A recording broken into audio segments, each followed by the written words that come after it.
যদি ইরান মার্কিন যুক্তরাষ্ট্রের এই মৌ মেনে চলা না হয় তাহলে আগামীতে ভয়ঙ্কর দিন আসতে চলেছে। হেজবুল্লাহকে যদি সামাল দিতে ব্যর্থ হয় ইরান, তাহলে কি করবে? আমরা রেডি আছি আবার ইরানে নতুন করে একটি ভারী আঘাত করার জন্য। সবচেয়ে বিষাক্ত শক্তিশালী হামলাটা আমরা করব। যাদের মধ্যে হামলা পাল্টা হামলা চলছে ইসরায়েল এবং লেবাননের হেজবুল্লাহ গোষ্ঠীর সঙ্গে, তারা দুপক্ষ কোনো পক্ষই কিন্তু এই ডিকনফ্লিকেশন সেলে তাদের স্থান হয়নি। ইউএস যে মৌ স্বাক্ষর করেছে ইরানের সঙ্গে, সেখানে যদি একটু এদিক ওদিক হয় তাহলে কিন্তু ইরান ছেড়ে কথা বলবে না। তারাও কিন্তু খুব ভারী এবং শোচনীয়মূলক জবাব দেবে। চ্যালেঞ্জের সুরে জানিয়েছেন যদি না ছাড়েন তাহলে 2000 সালে যেটা অবস্থা হয়েছিল আপনাদের, শেষ পর্যন্ত 1-2 রাতের মধ্যে তড়িঘড়ি করে আপনাদের লেবানন ছাড়তে হয়েছিল, সেই দিনটার জন্য ওয়েট করে থাকুন। পশ্চিম এশিয়ায় টেনশনস খতম, এবার শান্তি ফেরার পালা। তার কারণ ইরান এবং মার্কিন যুক্তরাষ্ট্রের মধ্যে মৌ স্বাক্ষরিত হয়ে যাওয়ার পর সুইজারল্যান্ডে প্রথম দফার আলোচনার প্রথম পর্ব সম্পন্ন হয়েছে এবং আলোচনা খুবই ফলপ্রসূ হয়েছে বলে জানিয়েছে মধ্যস্থতাকারী হিসেবে কাতার এবং পাকিস্তান। সেখানে হরমুজ প্রণালী সম্পূর্ণভাবে খুলে দেওয়া নিয়ে আলোচনা হয়েছে ইরানের জব্দকৃত সম্পদ মুক্ত করা নিয়ে, আলোচনা হয়েছে ইরানকে তাদের ক্ষতিপূরণ বাবদ কিছু অর্থ সাহায্য নিয়ে। একইভাবে সেখানে আলোচনা হয়েছে লেবাননে সম্পূর্ণ যুদ্ধবিরতি নিয়েও। কিন্তু যদি লেবাননের দিকে তাকানো যায় তাহলে দেখা যাবে যে সেখানে ইসরায়েলি হামলা অব্যাহত রয়েছে। নতুন করে আরও 20 জনের প্রাণ গিয়েছে। আর এমত অবস্থায় দাঁড়িয়ে যুদ্ধ কি আদেও থামল? সেই প্রশ্নটাই বারবার নাড়াচাড়া দিচ্ছে। চলুন সেই প্রশ্নের উত্তরই খুঁজব আজকের এই এপিসোডে। শুরু করছি রণক্ষেত্র, আপনাদের সঙ্গে রয়েছে আমি নারায়ণ। আজ আমাদের হেডলাইন যে রিপিট অফ 2000s হিউমিলিয়েশন। কেন বলছি এই কথাটা? তার কারণ 2000 সালের একটি ঘটনা নতুন করে উস্কে দিয়েছেন ইরানের কুদস ফোর্সের প্রধান। তিনি মনে করিয়ে দিয়েছেন ইসরায়েলকে, যদি আর বেশি বাড়াবাড়ি করা হয়, যদি ইরান মার্কিন যুক্তরাষ্ট্রের এই মৌ মেনে চলা না হয় তাহলে আগামীতে ভয়ঙ্কর দিন আসতে চলেছে। আর এখান থেকেই দাঁড়িয়ে সবচেয়ে বড় প্রশ্ন, যুদ্ধ কি আদেও থামল? সেই প্রশ্নের উত্তরই আজকের এই এপিসোডে খুঁজব, যেমনটা আপনাদের শুরুতেই বললাম। দেখুন, প্রথমেই আমি রেখেছি দ্য হিন্দু থেকে যে কি পয়েন্টগুলি, যেখানে ফার্স্ট রাউন্ড আলোচনা হয়েছে ইরান এবং মার্কিন যুক্তরাষ্ট্রের মধ্যে, সেই ফার্স্ট রাউন্ড আলোচনার কি পয়েন্টগুলি অ্যাকচুয়ালি কি। Iran and the United States were up the first round of talks to end the West Asia conflict at the Bergenstock Resort in Switzerland on Monday, with technical talks to continue. Iran's Foreign Minister Abbas Araghchi hailed the major progress achieved with the help of mediators Pakistan and Qatar, while the United States government has yet to issue a statement. এই এপিসোডটি record করা পর্যন্ত মার্কিন যুক্তরাষ্ট্রের তরফে কোনো রকম statement আসেনি, যদিও ইরানের তরফে আব্বাস আরাগচি তিনি জানিয়ে দিয়েছেন যে মেজর প্রোগ্রেস হয়েছে এই আলোচনায়। আর অন্যদিকে মধ্যস্থতাকারী হিসেবে পাকিস্তান এবং কাতার তারা একটি জয়েন্ট স্টেটমেন্ট জারি করেছে। সেই জয়েন্ট স্টেটমেন্টে কী লেখা রয়েছে সেটাই আপনাদের সামনে তুলে ধরছি। বলছে রোড ম্যাপ, এই যে একটা মৌ স্বাক্ষর হলো ইরান এবং মার্কিন যুক্তরাষ্ট্রের মধ্যে, এই উভয় পক্ষই 60 দিনের মধ্যে একটি চূড়ান্ত চুক্তিতে পৌঁছানোর জন্য একটি রোডম্যাপ স্থির করেছে। কি সেই রোডম্যাপ? এর আওতায় পরবর্তী পর্যায়ে আরও বিস্তারিত টেকনিক্যাল আলোচনা চলবে। কি সেই রোডম্যাপ? প্রথমত, ইরান তাদের পারমাণবিক কর্মসূচি কোনো রকমভাবে চালিয়ে নিয়ে যেতে পারবে না, এটা কিন্তু রয়েছে প্রথম শর্ত। আর এই শর্ততেই কিন্তু আলোচনা দীর্ঘায়িত হবে। এই যে 60 দিনের সময়সীমা ইতিমধ্যেই বেঁধে দেওয়া হয়েছে, সেই 60 দিন এই ধরনের আলোচনা হবে। বিশেষ করে ইরান পারমাণবিক কর্মসূচি কিভাবে করবে, যতদিন না আলোচনা চূড়ান্ত চুক্তি হচ্ছে, আগে আমি আপনাদের বলেছিলাম চূড়ান্ত চুক্তি যতদিন না হচ্ছে ততদিন পর্যন্ত ইরান কিন্তু তাদের পারমাণবিক কর্মসূচি চালিয়ে যেতে পারবে। কিন্তু চূড়ান্ত চুক্তি হয়ে যাওয়ার পর এই চূড়ান্ত চুক্তিতেই কিন্তু নির্ধারণ করা হবে যে ইরান তাদের কতটুকু ইউরেনিয়াম তারা সমৃদ্ধকরণ করতে পারবে, কতটুকু সমৃদ্ধ ইউরেনিয়াম তারা নিজেদের কাছে রাখতে পারবে, এবং কোন কোন কেন্দ্রে, যেমনটা ওবামার আমলে হয়েছিল ঠিক তেমনটাই হতে চলেছে এবার ট্রাম্পের আমলে, নতুন করে পুরনো মদ নতুন মোড়কে। এবার হচ্ছে যেটা হচ্ছে সবচেয়ে বড় পয়েন্ট, সেটা হচ্ছে লেবানন ডিকনফ্লিকেশন সেল, একটি সংঘাত নিরসন সেল গঠন করা হয়েছে। কোথায়? ইসরায়েল এবং লেবাননের মধ্যে। লেবাননে সামরিক অভিযান বন্ধ এবং উত্তেজনা কমানোর জন্য যুক্তরাষ্ট্র ও ইরানের মধ্যে একটি ডিকনফ্লিকেশন সেল গঠন করা হয়েছে। এতে লেবানন সরকারও অন্তর্ভুক্ত থাকবে এবং মধ্যস্থতাকারীরা সহায়তা করবেন। তাহলে কারা কারা থাকলো এই লেবানন ডিকনফ্লিকেশন সেলে? ইরান অবশ্যই থাকলো, মার্কিন যুক্তরাষ্ট্র থাকলো, লেবানন সরকার থাকলো, আর মধ্যস্থতাকারী হিসেবে পাকিস্তান এবং কাতার থাকলো। কিন্তু থাকলো না কারা? ইসরায়েল নেই, যারা হামলা করছে। থাকলো না কারা? হেজবুল্লাহ নেই, যারা পাল্টা আক্রমণ চালিয়ে যাচ্ছে। বুঝতে পারছেন?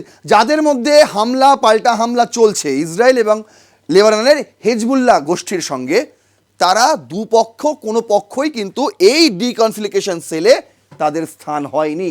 অথচ বলা হচ্ছে একটা লেবানন ডিকনফ্লিকেশন সেল করা হয়েছে এই চুক্তিতে, অন্তত প্রথম রাউন্ডের যে কথা আলোচনা হয়েছে সুইজারল্যান্ডের সেখানে। আর সেটা কিন্তু অবশ্যই উল্লেখ রয়েছে কাতার এবং পাকিস্তানের যে জয়েন্ট স্টেটমেন্ট সেখানেও। তারপর হরমুজ প্রণালীতে নিরাপত্তা, স্ট্রেট অফ হরমুজ দিয়ে বাণিজ্যিক জাহাজ চলাচল নিরাপদ রাখতে উভয় দেশের মধ্যে সরাসরি যোগাযোগ লাইন স্থাপন করা হয়েছে, যাতে কোনো রকমভাবে হরমুজ প্রণালী ভবিষ্যতে কোনো দিন আর কেউ বন্ধ করতে না পারে, তারও একটা রোডম্যাপ এখানে তৈরি হয়েছে। তারপর দেখুন তেল রপ্তানি ও অবরোধ সংক্রান্ত সুবিধা, ইরানের যে তেল ও পেট্রোকেমিক্যাল রপ্তানি অব্যাহত রাখার অনুমতি দেওয়া হয়েছে। মানে ইরান তাদের যে রপ্তানি করছে, তাদের যে ক্রুড অয়েল এবং পেট্রোকেমিক্যাল, সেগুলো তারা রপ্তানি করতে পারবে, এর ওপর আর কোনো রকম নিষেধাজ্ঞা থাকলো না। কিছু অবরোধ শিথিল করা হয়েছে এবং জব্দকৃত কয়েকটি সম্পদ ইতিমধ্যেই মুক্ত নাকি করা হয়েছে। যা যা ফ্রোজেন অ্যাসেট ছিল ইরানের মার্কিন যুক্তরাষ্ট্রের কাছে, সেখান থেকে কিছু পরিমাণ ইতিমধ্যেই মুক্ত করা হয়েছে বলে আব্বাস আরাকচি তিনি নিজে জানিয়েছেন। আর অন্যদিকে কিছু অবরোধ শিথিল করা হয়েছে, যেখানে যেখানে ইরান তাদের রপ্তানি করতে পারতো না, এবার সেখানেও তারা তাদের ক্রুড অয়েল পেট্রোকেমিক্যাল রপ্তানি করতে পারবে এই চুক্তি অনুযায়ী। তারপর মধ্যস্থতাকারীদের ভূমিকা কি? পাকিস্তান ও কাতার এই আলোচনায় গুরুত্বপূর্ণ মধ্যস্থতাকারী হিসেবে কাজ করেছে।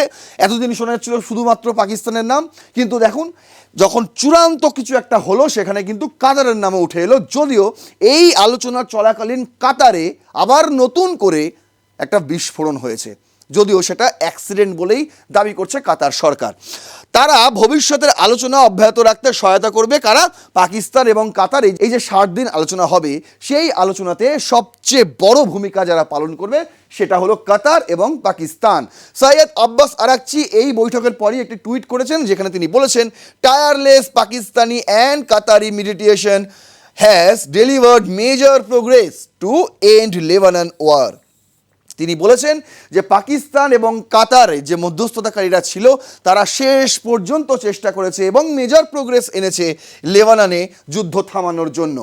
অয়েল অ্যান্ড পেট্রোকেমিক্যাল এক্সপোর্টস আর waived and blocked little some frozen assets release and major reconstruction and development plan launch for Iran. নতুন করে কিছু ইরানকে নতুন করে পুনর্গঠন এবং ডেভেলপমেন্টের জন্য যা যা দরকার ক্ষতিপূরণ বাবদ অর্থ, সেই সমস্ত বিষয়ে কিন্তু কথা হয়েছে এবং লঞ্চ করা হয়েছে ইরানের জন্য। ইতিমধ্যেই ডিক্লারেশন হয়ে গিয়েছে বলেই জানিয়েছেন আব্বাস আরাকচি। মানে হলো বাস্তবের প্রথম পরীক্ষা কি হতে চলেছে? Lebanon deconfliction cell. Lebanon deconfliction cell, যেটা আমি বললাম সবচেয়ে গুরুত্বপূর্ণ যে বিষয়টি, এইটা বাস্তবে পরীক্ষামূলক অবস্থায় এখন রয়েছে। সেটাই এখন সেদিকেই সবাই এখন তাকিয়ে রয়েছে, সেদিকটা কি হয়। আদৌ কি লেবানন তার সেখানে কি শান্তি ফিরে আসে, না ইসরায়েল সেখানে ঘাঁটি গেড়ে বসে থাকে আজীবনকাল? সেটাই কিন্তু দেখার, এবং সেটাই বাস্তবে প্রথম রিয়েল টেস্ট হতে চলেছে বলে দাবি করেছেন এই মুহূর্তে ইরানের পররাষ্ট্রমন্ত্রী আব্বাস আরাকচি। তার কারণও রয়েছে। কেন? যখন একদিকে সুইজারল্যান্ডে এই ধরনের একটা হাই ভোল্টেজ আলোচনা পর্ব চলছে, ঠিক সেই সময়ই ডোনাল্ড ট্রাম্প তিনি তার সোশ্যাল ট্রুথে একটি পোস্ট করে বসেন, আর সেই পোস্টে নতুন করে আবার ইরানে হামলা চালানোর হুমকি দিয়ে বসেন। তিনি কি লিখেছিলেন দেখুন। সোশ্যাল ট্রুথে ডোনাল্ড ট্রাম্প লিখছেন যে Iran must immediately stop their highly paid proxies in Lebanon from causing travel. মাঝে কিছুদিন আপনাদের আমি দেখিয়েছি, আপনারাও দেখেছেন বিভিন্ন সংবাদ মাধ্যমে, যে এই চুক্তি, এই মৌ স্বাক্ষরের জন্য ইরান এবং মার্কিন যুক্তরাষ্ট্রের যুদ্ধ পুরোপুরি থামানোর জন্য লেবাননে যে ইসরায়েল ক্রমাগত হামলা করে যাচ্ছে তার বিরোধিতা করে ডোনাল্ড ট্রাম্প বেঞ্জামিন নেতানিয়াহুর বিপরীত মেরুতে গিয়ে দাঁড়িয়েছিলেন। প্রকাশ্যে তাদের বিবাদ দ্বন্দ্ব সাধারণ মানুষের চোখে পড়ছিল, আর সেখান থেকে দাঁড়িয়ে আমি বলেছিলাম সবটাই কিন্তু নাটক, সবটাই কিন্তু নাটক। আর নাটকের আড়ালে রিয়েল যে বিষয়টি সেটা হলো এটাই, ডোনাল্ড ট্রাম্প এখন বলছেন যে ইরানকে অবশ্যই তাদের অবিলম্বে তাদের যে হাইলি পেড প্রক্সিস রয়েছে লেবাননে, বিশেষ করে নাম না নিলেও তিনি হেজবুল্লাহর কথাই বলছেন, তাদেরকে সামাল দিতে হবে, না হলে কি হবে, কজিং ট্রাভেল হবে। If they don't we will hit Iran very hard again. যদি সেটা করতে ব্যর্থ হয় তারা, মানে হেজবুল্লাহকে যদি সামাল দিতে ব্যর্থ হয় ইরান, তাহলে কি করবে, আমরা রেডি আছি আবার ইরানে নতুন করে একটি ভারী আঘাত করার জন্য, বিশাল বড় হামলা করে দেবে এবার। ডোনাল্ড ট্রাম্প বলছেন কখন, যখন সুইজারল্যান্ডে আলোচনা পর্ব চলছে। তারপর লিখছেন just like we did last week, যেমনটা আমরা লাস্ট সপ্তাহে করেছিলাম। কোথায় করেছিলেন দাদা, কোথায় করেছিলেন? লেবাননে।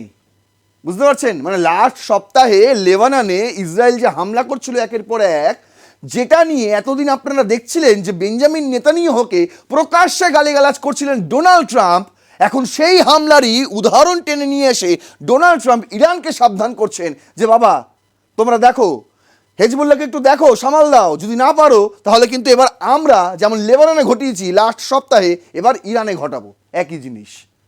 এটা কেমন চুক্তি ভাই, কেমন চুক্তি? আমি বলেছিলাম, এর আগেও আমি বলেছিলাম ডোনাল্ড ট্রাম্প কিন্তু সকালে যা হবে বিকেলে ভুলে যায়, নতুন করে আবার ভাবতে শুরু করে। বলছে কি only harder, president Donald Trump বলছে অনলি হার্ডার হবে, সবচেয়ে বিষাক্ত শক্তিশালী হামলাটা আমরা করব। বুঝতে পারছেন, লেবানন, যে লেবানন নিয়ে আমি বারবার বোঝানোর চেষ্টা করছি, যে লেবানন নিয়ে ডোনাল্ড ট্রাম্প প্রকাশ্যে বেঞ্জামিন নেতানিয়াহুকে গালিগালাজ করছিলেন, আজ সেই লেবাননে হামলার প্রসঙ্গ টেনে নিয়ে এসে বলছে হেজবুল্লাহকে সাবধান করো ভাই, যদি না করতে পারো তাহলে এবার ওই লেবাননে যে হামলাটা আমরা করেছিলাম সেটা এবার ইরানে হবে। ভাবুন, এই যে মেসেজ, এই মেসেজ কিন্তু সুইজারল্যান্ডে ইরানের প্রতিনিধি দলের কাছে পৌঁছে যায়। এই যে গালিবাফ এই মুহূর্তে ইরানের পার্লামেন্টের স্পিকার এবং আব্বাস আরাকচি, তারা দুজনে দুটো বড় ফিগার উপস্থিত ছিলেন সুইজারল্যান্ডে ইরানের তরফে। সেখানে কিন্তু তারা এই ট্রাম্পের এই যে থ্রেট, নতুন করে হুমকি ধমকি, তার বিরুদ্ধে তারা প্রতিবাদ জানায়। Iran delegation protest Trump's threat at Switzerland talks vague proper response sources. কে করে? প্রেস টিভি করেছে এই খবর, সূত্রের খবর রয়েছে যে তারা একটা বিরাট বড় পাল্টা দিতে চলেছে ডোনাল্ড ট্রাম্পের এই বক্তব্যের। ইতিমধ্যেই তারা এর প্রোটেস্ট করেছে, প্রতিবাদ জানিয়েছে। ডোনাল্ড ট্রাম্প এই ধরনের উক্তি তিনি করতে পারেন না, বিশেষ করে সোশ্যাল ট্রুথে পোস্ট তিনি করেছেন সেটা তিনি করতে পারেন না। আর এর ফলস্বরূপ কি হয়েছে দেখুন, এর ফলস্বরূপ হয়েছে আব্বাস আরাকচি এবং গালিবাফ তারা দুজনে সুইজারল্যান্ডের আলোচনা সভায় উপস্থিত ছিলেন, যেখানে মার্কিন যুক্তরাষ্ট্রের তরফে উপস্থিত ছিলেন জেডি ভান্স। তা সত্ত্বেও দুই পক্ষের মুখোমুখি কথাবার্তা হয়নি। বুঝতে পারছেন? দেখুন, দ্য টাইমস অফ ইন্ডিয়া এই হেডলাইনটা করেছিল, বলছে no handshake no photo, Iran frosty optics shock, JD Vance as Araghchi ignores him at peace talk. Peace talk হচ্ছে শান্তি নিয়ে আলোচনা, সেই শান্তি নিয়ে আলোচনাতেই কোনো রকম শান্তির ছবি দেখা গেল না, যেখানে জেডি ভান্স কিংবা ইরানের কোনো প্রতিনিধি, আব্বাস আরাকচি হোক বা গালিবাফ, মুখোমুখি দাঁড়িয়ে কথাবার্তা বলেছেন। একবার ছবিটা দেখুন শুরু থেকে শেষ পর্যন্ত, সৌজন্য সাক্ষাতের, যেখানে আপনারা দেখতে পাবেন যে জেডি ভান্স যখন ঢুকছেন তখন তাকে সাদরে অভ্যর্থনা জানাচ্ছেন শেহবাজ শরীফ, পাকিস্তানের প্রধানমন্ত্রী শেহবাজ শরীফ ছিলেন আসিম মুনিরও। অন্যদিকে জেডি ভান্স যখন চলে গেলেন তার নিজস্ব আসন তিনি স্বীকার করলেন, আসনে বসে পড়লেন, ঠিক সেই সময় ইরানের প্রতিনিধি দল আব্বাস আরাকচি তিনিও ঢুকছেন। এবার তার সঙ্গে কথা হলো শেহবাজ শরীফের। বুঝতে পারছেন, যখন শেহবাজ শরীফের সঙ্গে আব্বাস আরাকচির কথা হচ্ছে তখন জেডি ভান্স অনেক দূরে দাঁড়িয়ে তাদের দিকে তাকিয়ে আছেন। কি নির্মম ছবি, একবার দেখুন। তারপর কি হলো, তারপর যখন আব্বাস আরাকচি তিনি তার নিজ আসন স্বীকার করলেন, বসে পড়লেন, ঠিক সেই সময় আবার জেডি ভান্স উঠে এলেন। উঠে এসে শেহবাজ শরীফ, আসিম মুনিরের সঙ্গে আবার জেডি ভান্স কথা বললেন।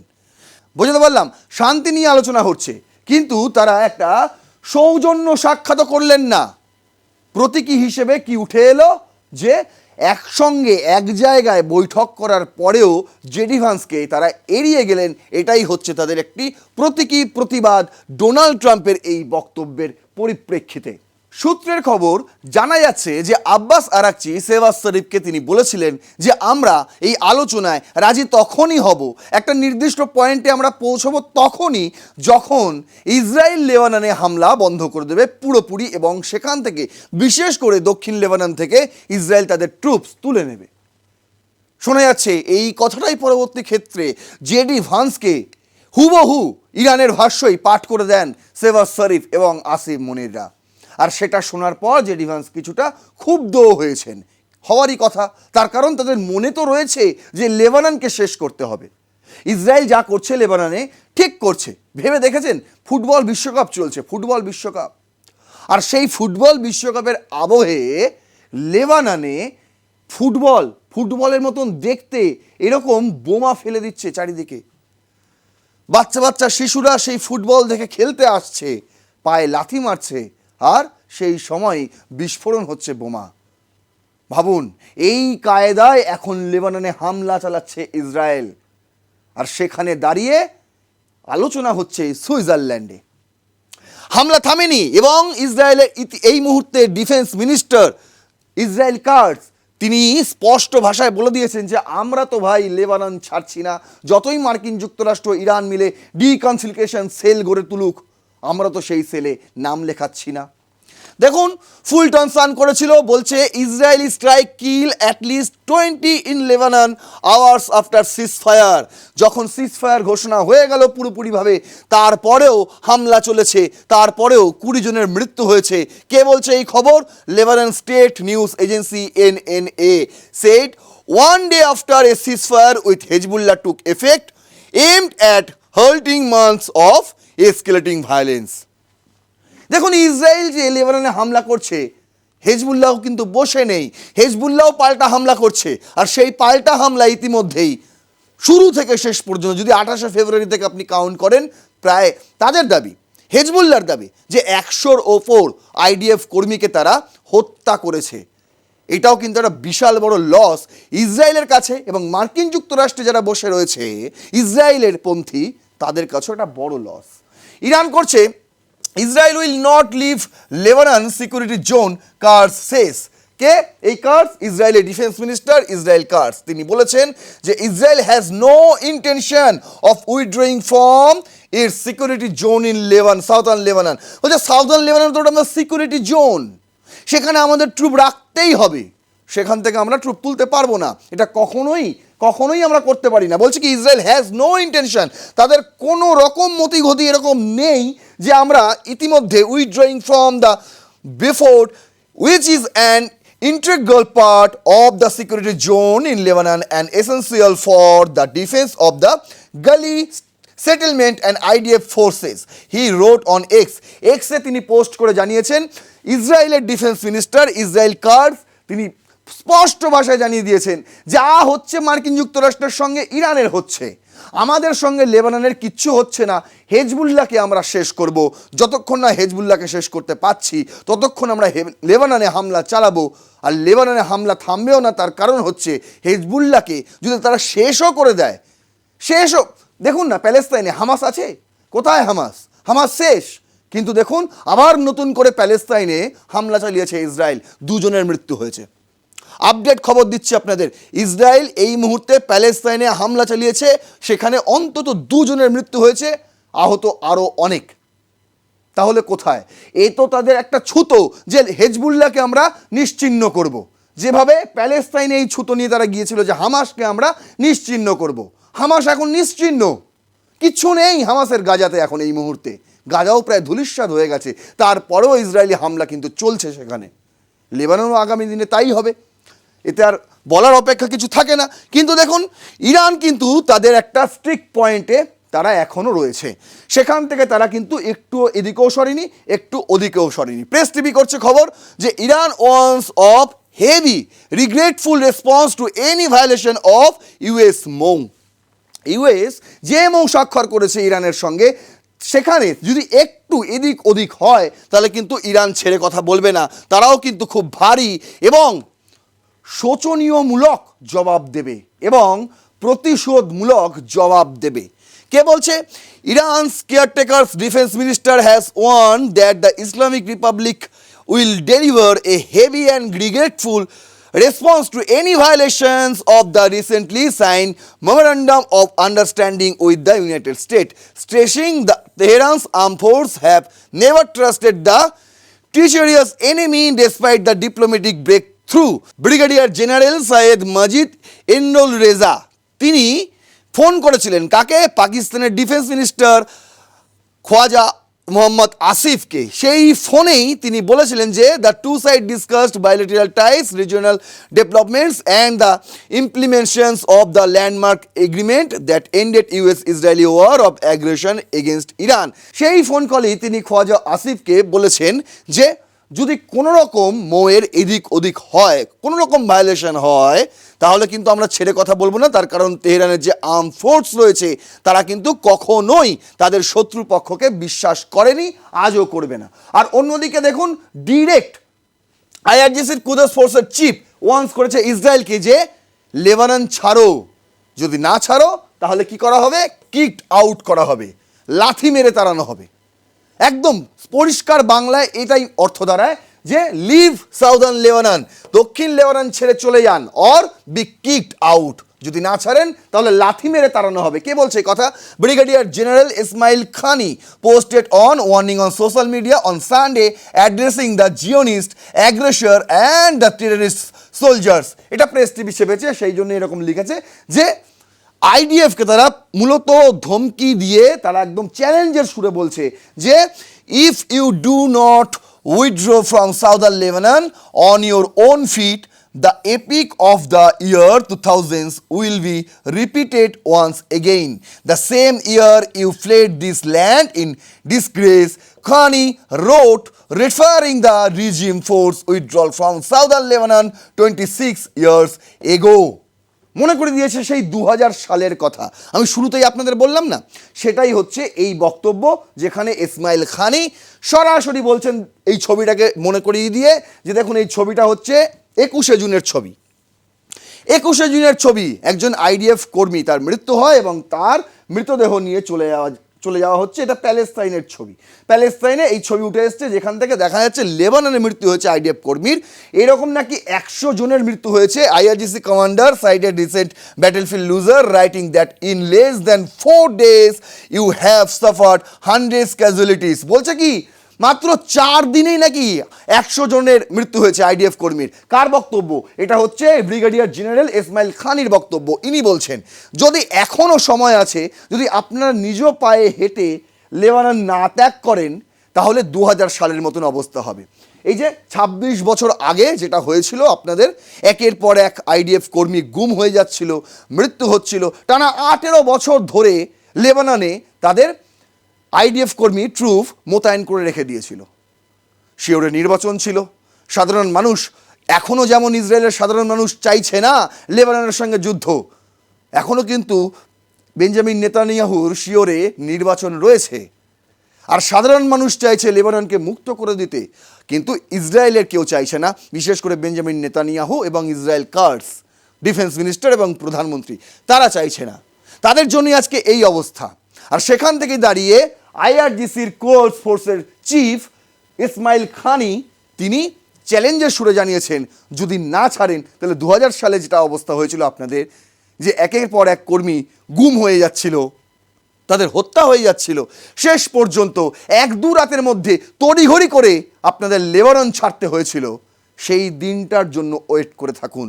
সেই দিনটাও আর বেশি দূরে নেই, খুব তাড়াতাড়ি আসতে চলেছে যে আপনারা এখান থেকে লাথি খেয়েই বিদায় হবেন। আশা করি বোঝাতে পারলাম। এই মুহূর্তে দাঁড়িয়ে কোন জায়গায় রয়েছে ইরান এবং মধ্যপ্রাচ্য যুদ্ধ। আপনারা বলবেন যে সাইন হয়ে গেছে, মৌ স্বাক্ষর হয়ে গেছে, সব কিছু হয়ে গেছে, যুদ্ধ শেষ হয়ে গেছে, কিন্তু সবটাই খাতায় কলমে। আপাত দৃষ্টিতে বাস্তবের মাটিতে যুদ্ধ এখনও চলছে এবং একে অপরকে চ্যালেঞ্জ জানিয়ে যাচ্ছে। আগামী দিনে কি হয় সেদিকেও অবশ্যই নজর থাকবে রণক্ষেত্রে। এই এপিসোডটি যদি ইনফরমেটিভ মনে হয় তাহলে অবশ্যই শেয়ার করবেন, আরও 5 জনকে দেখার সুযোগ করে দেবেন। আপনার মূল্যবান বক্তব্য অবশ্যই কমেন্ট বক্সে লিখবেন, লাইক করবেন ভিডিওটি, সাবস্ক্রাইব করবেন। আর প্লাস নিউজ 24/7 দেখতে থাকুন রণক্ষেত্র। জয় হিন্দ, বন্দে মাতরম। কি রে, তোর বেশ র্যাশ হয়েছে দেখছি। হ্যাঁ রে, কি করবো বলতো, র্যাশগুলো কিছুতেই কমছে না। অনেক কিছু ইউজ করলাম তবুও কমছে না। আমার মনে হয় তোকে কোনো একজন ভালো ডার্মাটোলজিস্টের কাছে দেখানো উচিত। তুই ঠিক বলেছিস, কিন্তু কোনো ভালো ডার্মাটোলজিস্ট থাকলে একটু সাজেস্ট কর না প্লিজ। এই তোর তো একবার র্যাশ হয়েছিল না? তুই কোথায় দেখিয়েছিলিস? তুই একবার গৌরীদেবী হসপিটালসে দেখাতে পারিস, ওখানে ভালো এক্সপিরিয়েন্স ডার্মাটোলজিস্ট আছে। আমারও সেম প্রবলেম হয়েছিল, এখন ওখানে ট্রিটমেন্ট নিয়ে আমি এখন ঠিক আছি।